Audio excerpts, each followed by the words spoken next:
Hello mga Lods, good morning. Welcome to my channel, Don Paborot. So ayan, for today's video mga idol, pakain kasi itong mga native na manok, lagong manok. Yan, share ko lang ng video na itong mga Lods para sa mga katulad ng mga video na wala mo ng trabaho. So na-off kasi trabaho natin. Yan mga Lods, encourage ko yung mag-ano na ito mga Lods, makatanggal stress siya mga idol.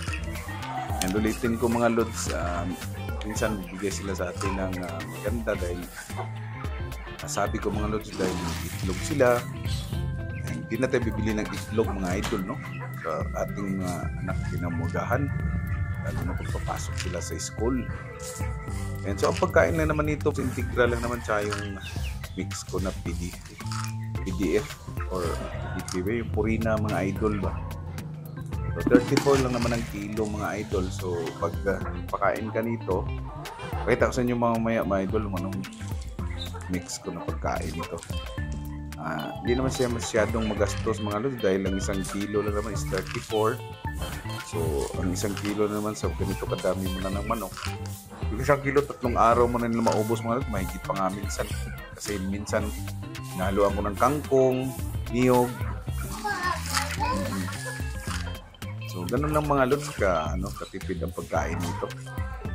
Hindi mga katulad silang manok, tulad ng mga 45 days, kailangan mo talagang pakainin mo ng marami para malaki silang lumaki. Ayan, baby, chicken ko, baby. Chicken ni Papa, ang dami, no? So, ganun lang mga Lods. And minsan, Lods, pag wala kang ulam, tularan din yung ulam mo. Wala talagang mabili. So, ang ano lang nito mga Lods, kailangan mo talagang malinis palagi sa kulungan. Tsaka tubig, yan lang naman. Ay mo lang ingatan sila dahil ito naman manlod sa aking basilan tsaka yung pure na native yung sayang manok. Yan, so ito yung manok ko mga Lods na basilan yung lalaki and then yung babae native chicken talaga siya, Bisaya.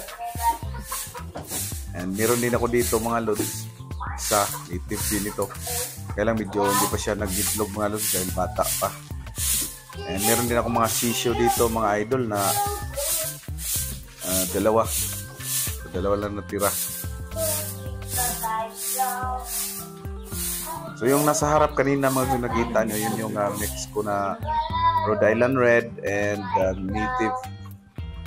So yung nalo ko lang sila mga Lods dahil maliit pa man yung Rhode Island ko. Ayan, so nakakatuwa mga Lods, lalo pag tagal stress talaga mga idol. So, and pag wala ka namang ginagawa sa bahay, ito na lang yung Lods, katuwaan.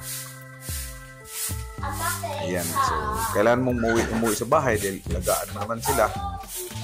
Lagi kang nakatingin sa kanila mga idol. And ito pala yung mix ko na pagkain mga Lods, yung Integra tsaka yung PDP. Ayan, so maraming salamat mga idol, no? Mura lang naman to, 34 ang kilo. Hindi naman kaawag po sila ng 1 kilo 3 araw yata. So 4, so more than pa siguro. So maraming salamat mga Lods sa pag support sa aking Don Paborot. Thank you.